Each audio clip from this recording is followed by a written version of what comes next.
Where are the gems in round 3 and 4 of Rookie Dynasty Drafts? That is what we are talking today about on RotoViz Overtime. But Sean, as always, bigger picture, not just Dynasty. We're looking at these players as to who could have an impact immediately in the NFL and maybe even in the later stages of the season, and what that then obviously factors into the best ball season, the redraft season. So we're really looking at the players and the player profiles and then ranking them across this 3rd and 4th round of Dynasty. But we are also going to talk about some of the picks that we have made as part of the Dynasty Reanimators series. We've been trying to keep people up to date, but Sean, when we talked about that last week, we had selected Xavier Worthy at the 108.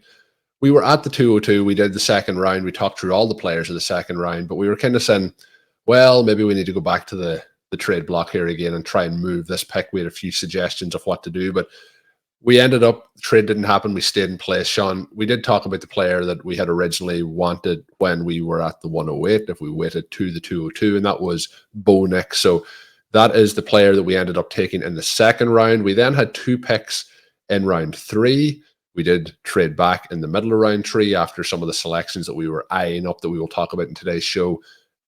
They were taken just before our kind of pick conversation was coming into place. But that left us with 2 picks in round 3, 2 picks in round 4.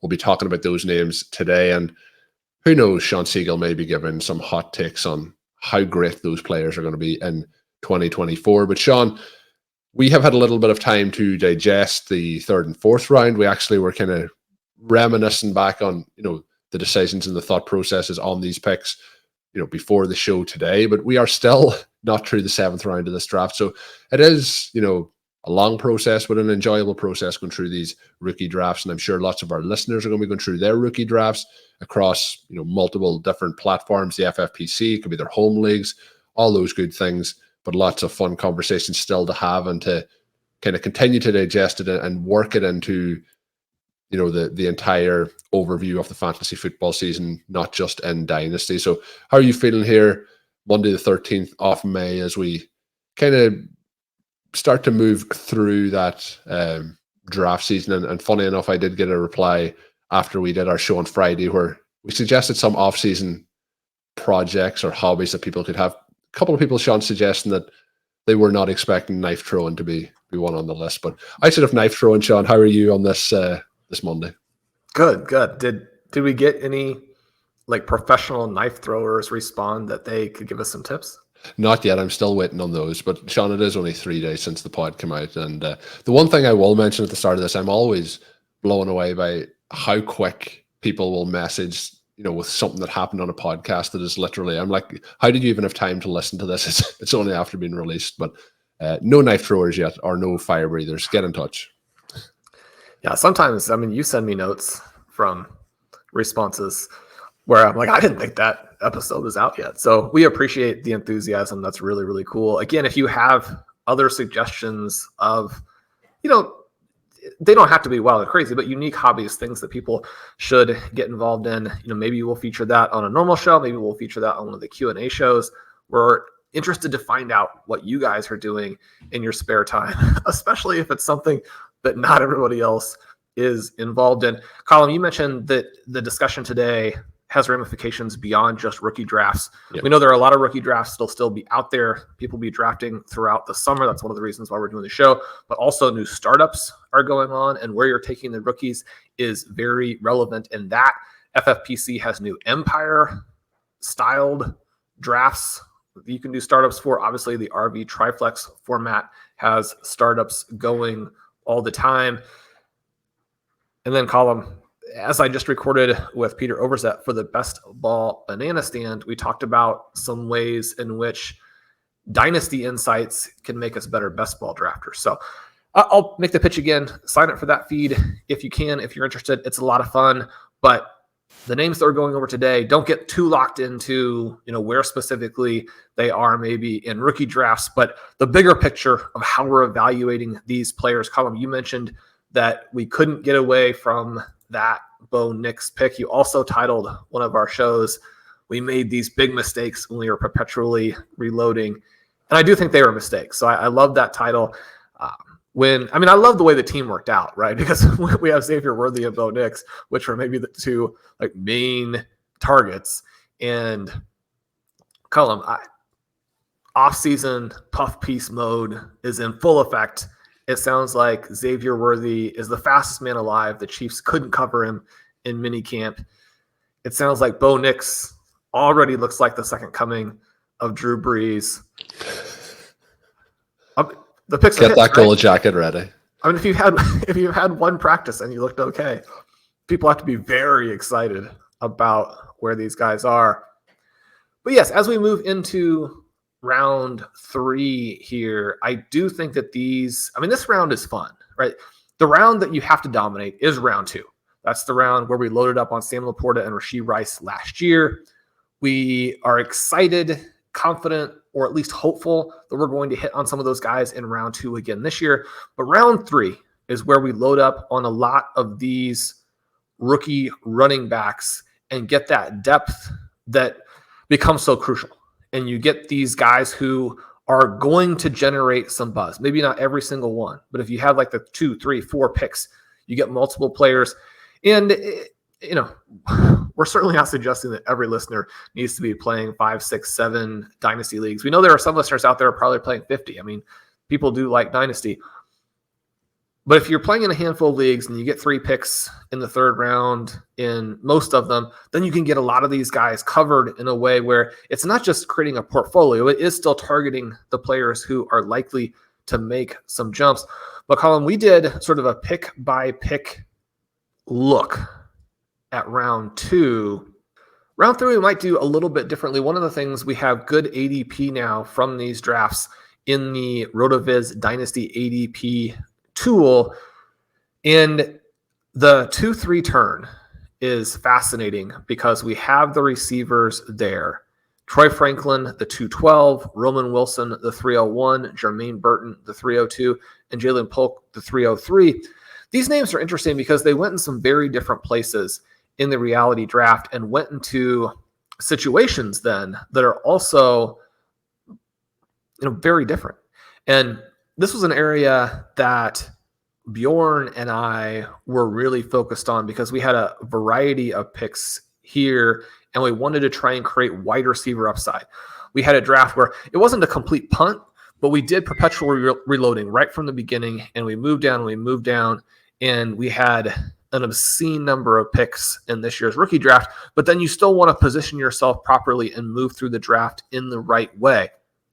Colm, as you're looking at the 212 through the 303, those 4 receivers there, what jumps out to you in terms of the order, in terms of the guys, in terms of what you were doing in your drafts, kind of solo?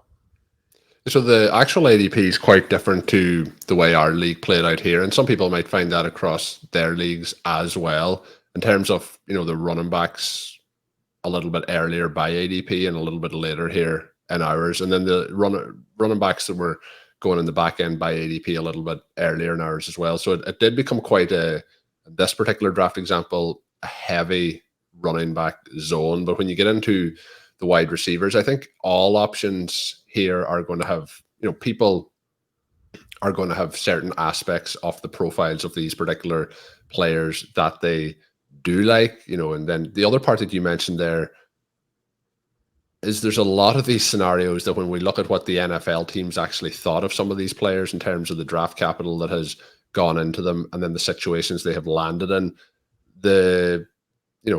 I guess we could say the fantasy community has taken a kind of stance that not necessarily even what they thought pre-draft, but what they think now is that they know that some of these players are in maybe better situations than they actually are, or that has been thought of based on their draft capital.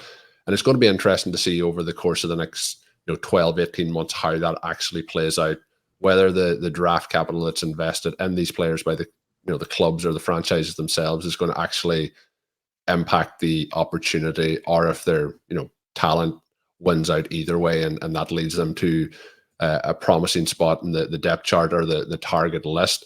But when we look through the situations, they all kind of have some pluses in there, but there's also some negatives. So even the likes of Polk, we talked about him a little bit last week on the show, lands in a reasonable depth chart that you could end up sitting atop of it with a quarterback and Drake May that we've talked as well about the positives for him. But his wide receiver kind of running mate is going, wide receiver 15. He's going wide receiver 13 and Baker. And it's, a little bit tricky as to see how that plays out, because both of them are going to be obviously vying for the same targets.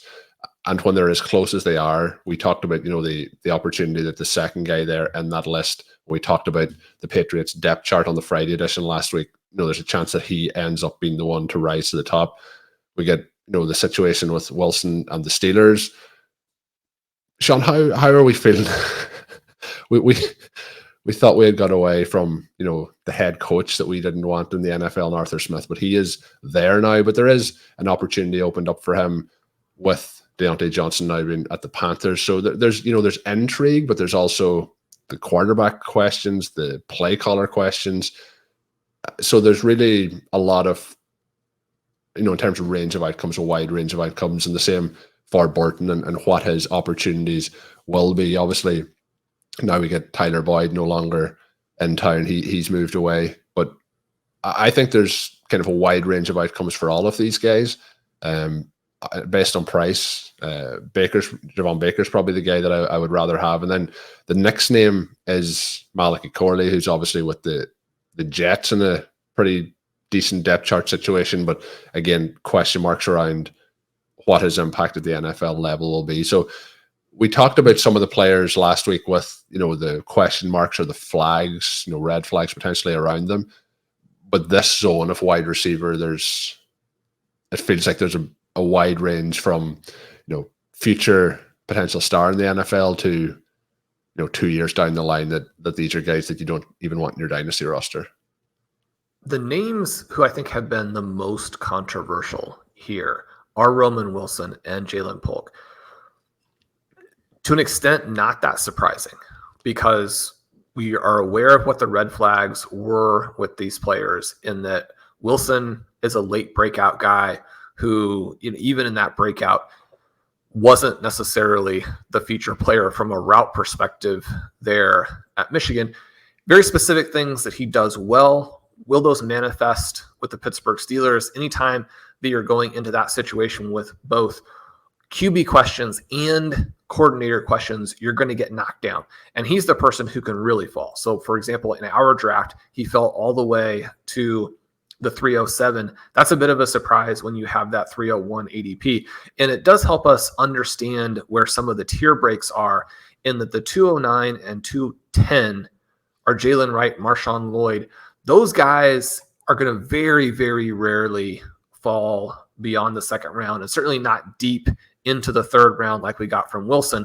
That next group of Franklin and Wilson with Burton and Polk, you're going to have the guys all over the place. In our draft, Franklin goes at the 206. And I mean, that's ahead of guys like Ricky Pearsall and Xavier Legette. Still, I don't think a huge surprise. And we are seeing individual drafters. And this is one of the reasons why it's beneficial to move back. It's one of the reasons why it's beneficial to have a lot of picks.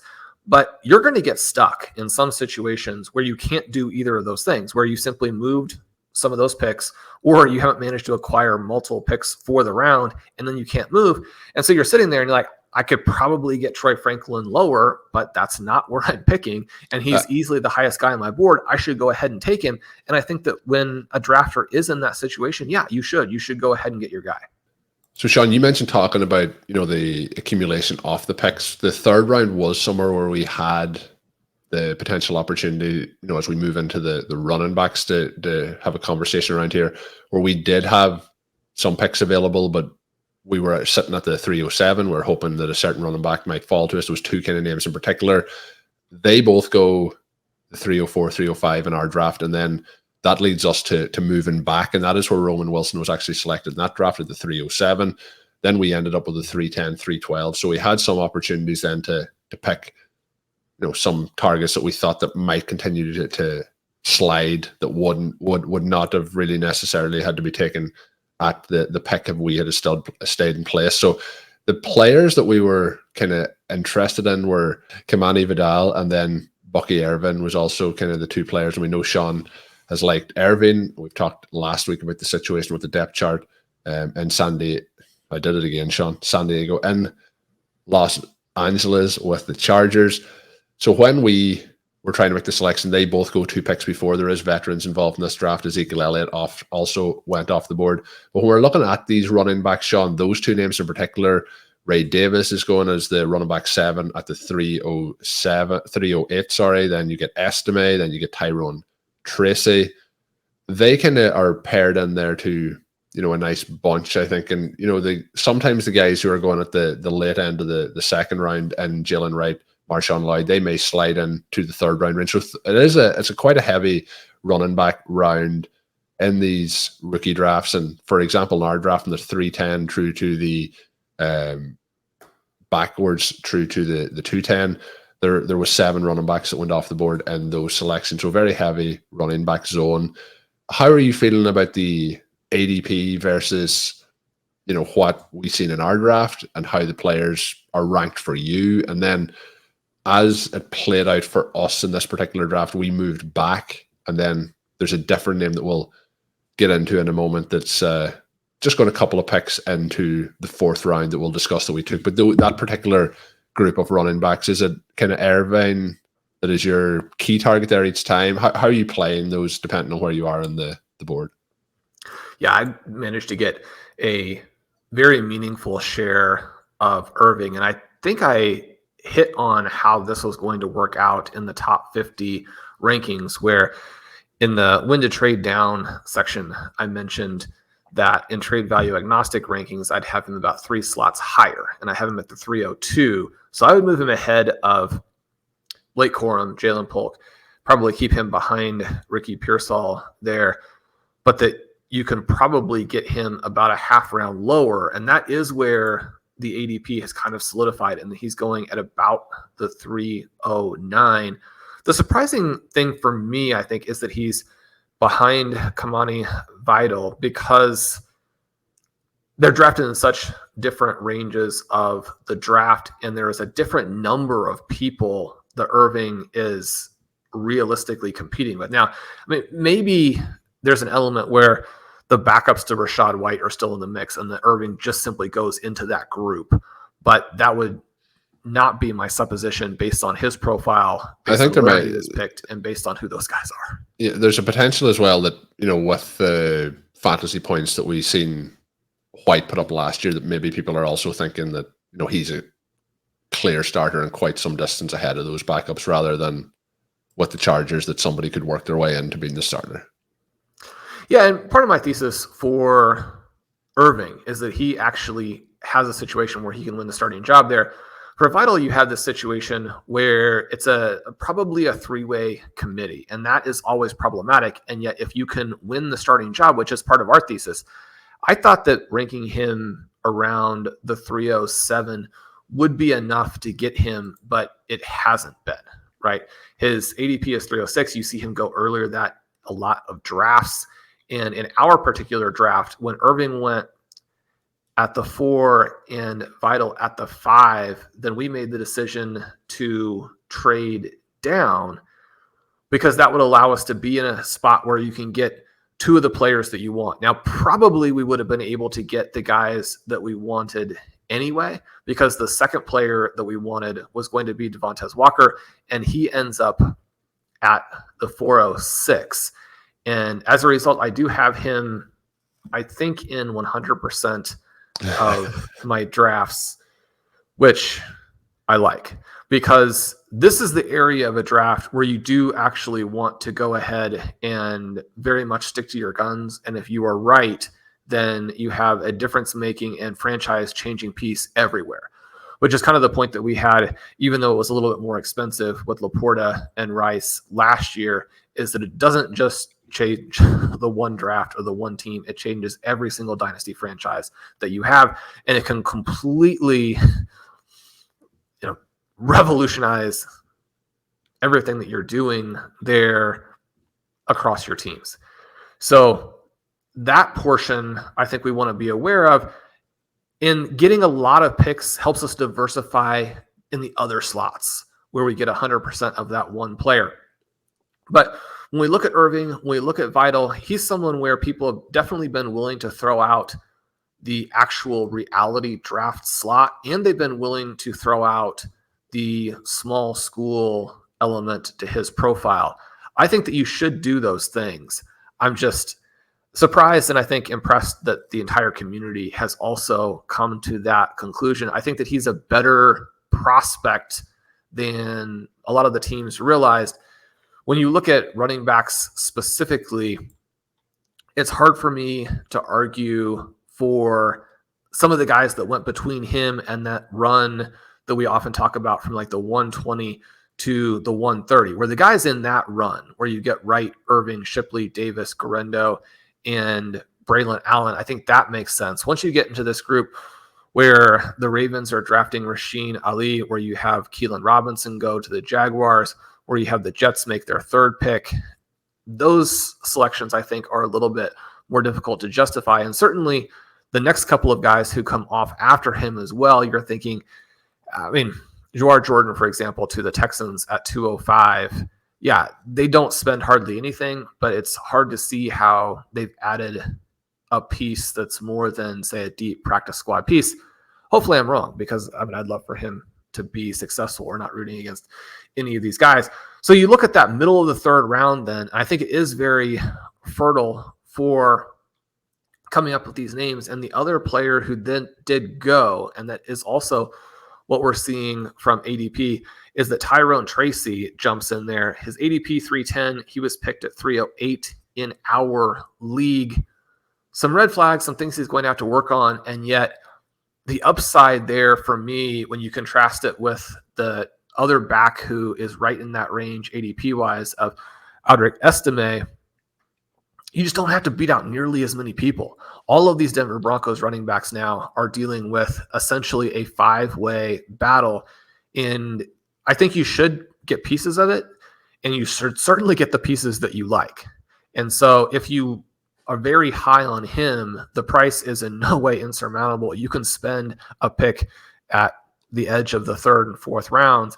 And yet some of these other players, and that's one of the ones where we go ahead and take Will Shipley at 310. This is probably the name that I'm the farthest off from the Dynasty community, from the redraft community in terms of the ranking. And I want to mention that there are red flags, and that Shipley's final year was not good. It wasn't good from an overall production perspective, and also the peripherals are bad. And so, those aren't the two things that you want to combine, is poor overall production and then poor per play production in terms of being able to make guys miss.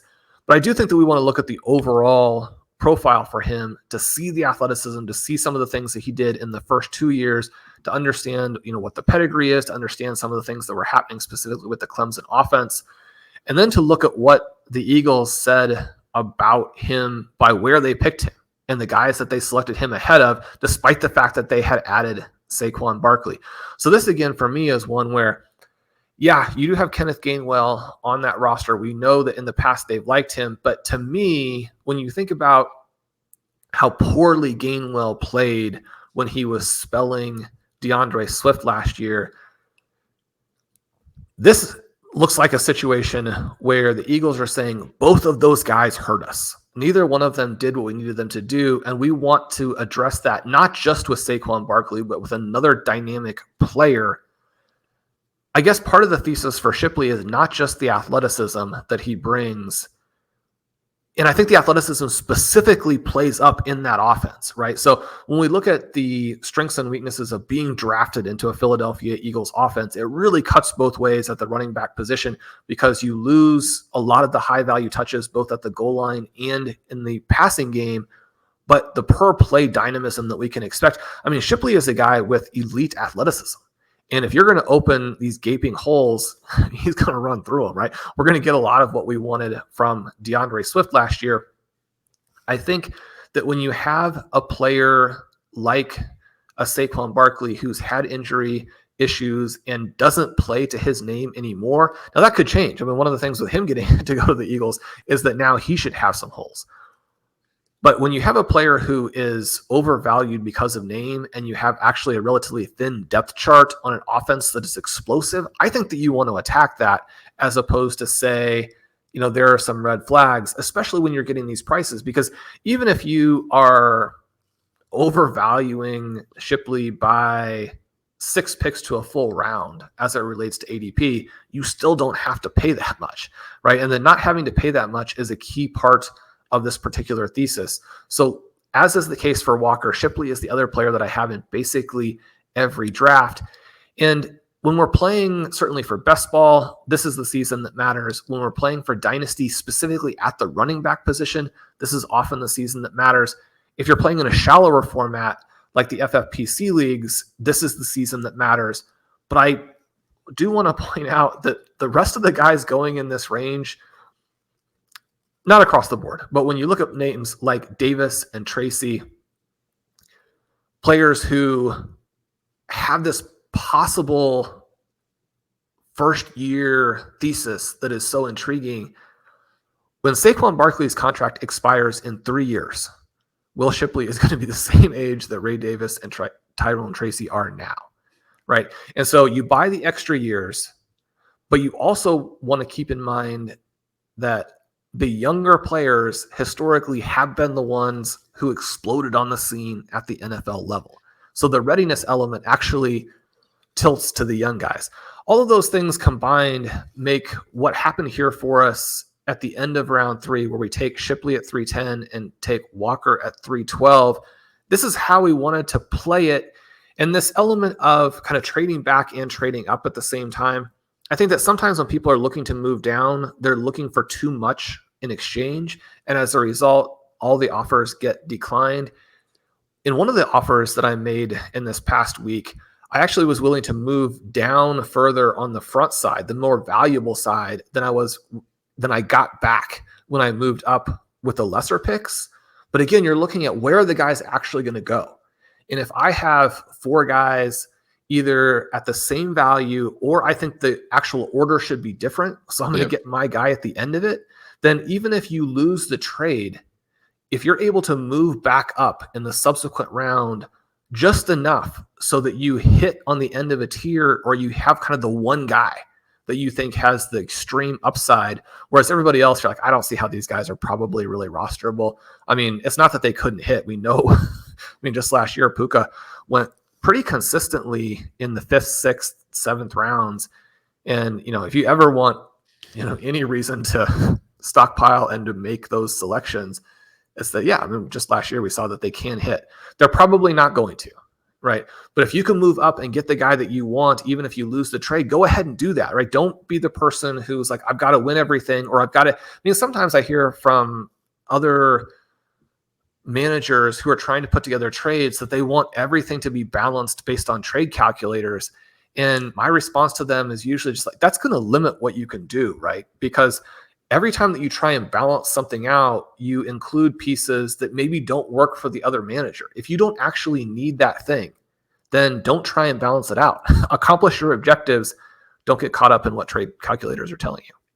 I think there's so much great information in that last, I would say, 6 minutes or so that Sean has gone through, from the trading aspect, but also, when you're talking about the specific depth chart situations with the likes of a Shipley, because I know you and Ben, Sean, talked about him on a recent draft that you did over on Stealing Bananas, and there was quite a few YouTube comments that come in, about there's no chance that Shipley gets, any work in this backfield with Saquon Barkley there. But the biggest part that we talk about every offseason is people's perceptions. And look, we love Barkley, but as you mentioned, he's been banged up. He's not what he was as a rookie. We would love to see him back at that. The likelihood of that returning at this point of his career is quite slim. And people every offseason get locked into either something with a free agent, something with a high-end rookie, or something with what they seen at the end of last season or during last season. And quite often when we get to week 4 of this season, a lot of it has changed. And Sean, I mention this every time I talk about these episodes that you and Ben do, but you do the drafting the future years, first and second round for fantasy purposes in this current offseason. And that's the way people need to think about fantasy all year round, is where are these players going down the line, not where exactly they are right this second, and to open up that complete picture. The other part with the trading, for example, that trade that you're talking about with us, we had the 307 and the 402, and we moved down to the 310, but moved up to the 312, and that allowed us to have those two selections to get them. And we probably could have got Walker later, because as we move now in to the fourth round, as you mentioned, he's going in the mid-fourth. But when we taken the entirety of the four players that we selected, was Will Shipley, Devontez Walker, Braelon Allen, and Isaiah Guerendo. And they are all basically, we basically took them at slightly different spots based on ADP, but that is the range they are going in. But to move into, you've already talked about Shipley, but you have Allen, Guerendo, Laube, and then Rashid Ali, as you mentioned. They are kind of the names then going in that fourth round range. We'll keep it paired to the running backs, and then we'll do the wide receivers to finish up. But those other names in there, we obviously know that Guerendo's athletic profile is very, very intriguing, but interesting landing spot for him as well. The two names that we took were Guerendo and Allen. You mentioned when we were having our conversations about Allen that he was somebody at that point in time, I don't know if it's currently still the case, that you hadn't drafted much of, but in the situation we were in, it was a pretty good spot to pick him at a good price. What is your thoughts on those kind of running backs, and how far are they behind the likes of Shipley, who you've talked about? So one of the interesting things there is that Allen has been going at the 401. And I do think that some of that is based on the way that the players load on the site, right? Because Allen had a higher ADP pre-draft with the expectation that someone would draft him into potentially a committee. Maybe you end up as the starter with the Dallas Cowboys, but very few drafters are saying, well, he'll get drafted by the Jets, even though they have Breece Hall and Abanikanda. Very few people additionally are thinking, okay, well, he's going to win that job. Well, certainly that, right? But you're also not expecting Isaiah Davis to be dropped in there. Yeah. So I think that this is probably about above where he should be. I have him ranked a full round lower than that. And yet when we're thinking about upside in this section of the draft, he becomes intriguing for the same reason that like a Tank Bigsby became such a sensation last year. Now, you're not going to have nearly as many people selling Breece Hall as you had selling Travis Etienne, in part because Etienne is just never really given credit for how good he actually is, what he was as a prospect, all of those types of things. But at this point, if you tell anybody in fantasy football that Breece Hall is a transcendent player, you're going to get very little pushback. And so he's not going to win the job outright, which is what some people thought could happen with Tank Bigsby.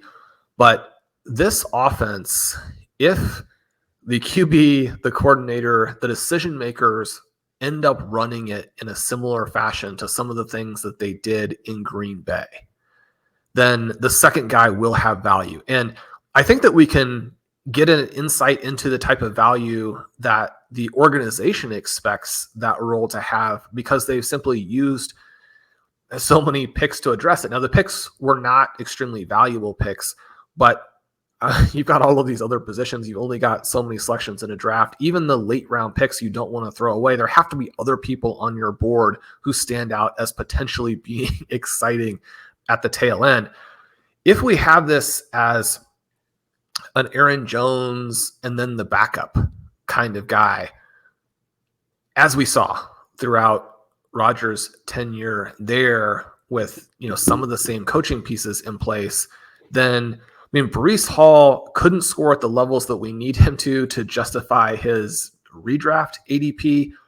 But even once you take a chunk of the second back's production and add it on, so you get Aaron Jones plus and you get Breece Hall, you're still going to have other people taking on some of that role. And Allen is a big time guy. If he goes in a slightly different situation, then he is being drafted ahead of Blake Corum, which is, the middle of the second round. If you're looking for a guy who could become trendy and you could flip later on, even though Allen's ADP is arguably a little bit falsely buttressed by where he was listed, I do think he's someone who could also be a riser. So in some ways, those two statements are in conflict, but I think you want to be aware of the upside for a player like Allen because of the talent that other people don't have. And that goes back to the same sort of element then with Guerendo, where he is behind another one of the first rounders. So you kind of are thinking in terms of how will this work for these guys compared to how do we think it'll work for Tyler Algier, who already has a 1,000-yard season in the NFL. Now, not obviously once Bijan Robinson is dropped on top of him, but how are those guys going to work? And Guerendo is interesting too, because the other 49ers backups have never really emerged, and they don't give him a ton when McCaffrey isn't there. The 49ers make a ton of really bad picks in the draft where they go out on a limb and just believe that their evaluation is better than everybody else's, and they don't have to worry about the production. That was a pick that even some former 49ers front office people have bashed. And yet at the same time, Kyle Shanahan just comes straight out and says, I like the speed, right? And he's going to be able to get downhill in our offense. You get him on the edge, you get him cutting upfield, suddenly you're off to the races for this 50, 60, 70-yard gain.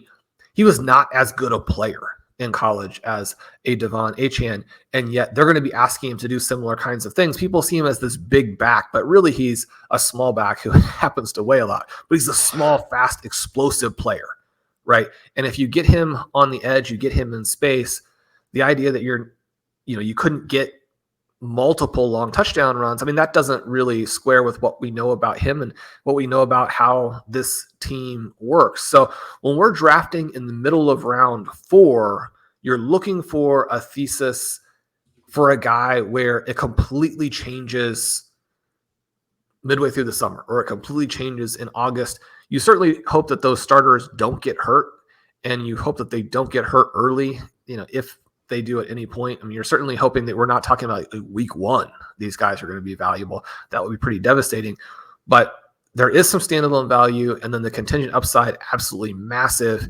I think in this range, this is the type of player who gives you possible production for your own team, but is also tradable. And that's something that we're looking to draft here. The other player column, as you're looking in round 4, I mean, names who are interesting. I already mentioned the deal with Estime, but Baker goes at 401. Ray Davis, who has another one of these ADPs that is perhaps a little bit surprising, but you understand why. His ADP is ahead of Bucky Irving's, one spot ahead. He goes to the 402. He's a guy who I've seen go very early and relatively late, like he did in this draft.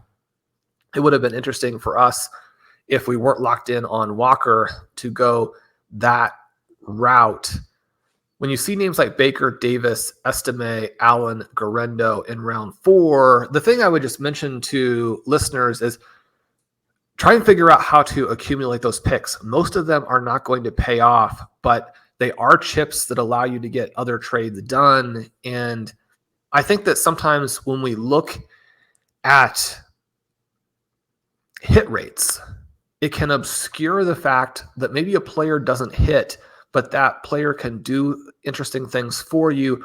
Or at least if you pick the right guys, if you've done your research, you can have the names that you think have a much better chance than, say, average. So you want to kind of balance and put all of those things together and remember that 4th round picks are actually pretty interesting.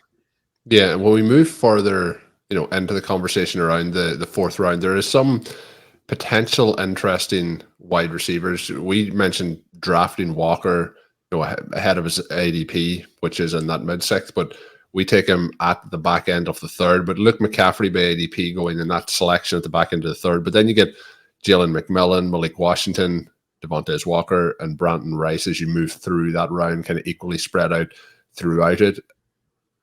Names in there, obviously Walker, somebody that we're interested in Baltimore as we went ahead and drafted him. Malik Washington is somebody that I've drafted quite a bit of, just lands in a great spot. But OBJ is there now as well. But Sean, we've talked in the past that, the best days are long behind him. So the likely path here is that he could end up being the wide receiver 3 in this offense. And we also know that, Tyreek Hill's time in the NFL, while he's still producing at a hugely high level, he has talked about, potential retirement in the past. Maybe that's just a ploy to get contracts worked out, but, he may not be there. It could be him and Jalen Waddle down the line. You get McMillan in there with some veteran wide receivers in Tampa Bay.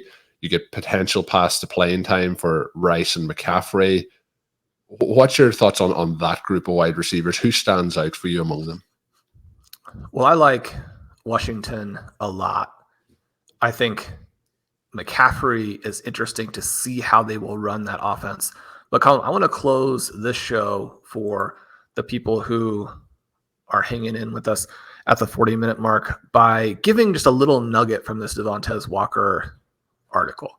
And it was one of my favorite pieces. It'll probably end up being wrong, right? So anybody who's out there with me drafting all Devontez Walker, I mean, we're probably going to be wrong. But the data behind it, or the evidence behind it, the information / logic, how you want to combine those pieces, I can't get away from it. So we talk from time to time about market share and adjusting for the offense that people are in and understanding some of the limitations. And if you are in a bad offense, that it's going to be difficult for you to do the same things that you can do if you're in an elite offense. And I think we all kind of understand that. And even if you're not looking at some of the things specifically, you're making some of these mental adjustments. I think that a lot of dynasty managers at this point are just very capable of doing that almost intuitively without having to be, swamped with some of the data. But the stuff with Walker is pretty crazy, right? And he had a solid, good final season with Drake May. He had a sneaky, awesome Senior Bowl, which, again, people are like, he fell in the draft because he was such a disaster at the Senior Bowl. He had a lot of explosive plays based on the tracking. If you're looking for the most athletic wide receiver in this draft, certainly don't look away from Devontez Walker. I mean, yes, it's almost certainly Xavier Worthy. If it's not, I mean, it's probably one of the two superstars. If it's not them, maybe it's Mitchell or Brian Thomas. You got lots of choices. Maybe it's Leggett. Again, no shortage of choices. It's the reason why people like this draft, but it might be Devontez Walker. But none of that is the stat, right? In 2022, when he plays for this bad Kent State team, they go through a stretch where they have to play their second QB, whose name is, I believe, Devin Cardman. And during his little stretch of games, he had like 3 games where he played a lot. He played across the season, but there were 3 games where he played a lot. And in those 3 games, he attempted 70 passes, and he completed 29 of them. Right? 70 passes, completed 29. You know what Devontez Walker did in those 3 games? He went for 572-2 against Akron. He went for 6-121-0 against Eastern Michigan. And he went for 584-1 against Buffalo. I mean, how? The guy was 29 for 70, right? So I think those are pretty good performances. And then you can look at some of the other games. I mean, when they had the starter, he goes 11-159-2 against Miami of Ohio. He goes 586-2 against Bowling Green. They play the eventual national champions, Georgia, and throw for 188 yards in the game. But Walker goes for 7-106-1. So I would argue that if you think that Walker is like just fast and can't play, it's like he's done some pretty extraordinary things on the college football field. Is that going to directly translate? I don't know, but the Baltimore Ravens seem to think that it will. They're very excited about this pick. And I mean, they keep saying, Lamar Jackson went to us and said, you've got to draft a receiver like this to make our offense work. And we picked Walker. And again, the team that drafted a guy, they should be one of the teams that have a high grade on him. They should have a thesis for that player that makes sense and will work and is optimistic. But I like this setup for Walker. And when you give me that price, I have to keep drafting it. So you did, you give us all the reasons in the world to continue to try and get Walker on those rosters season long as well as your dynasty. Any of those other wide receivers, so you mentioned you like Washington, and we have talked about Washington on the show. Any of the other names standing out before we wrap this one up? Well, I mean, Travis made some great points about Jalen McMillan. It'll be interesting to see how he fits with the Bucs compared to or as a complement with Godwin and Palmer, who they use in the slot, what patterns they run out of the slot. if he is a fit or not for this offense with Baker Mayfield.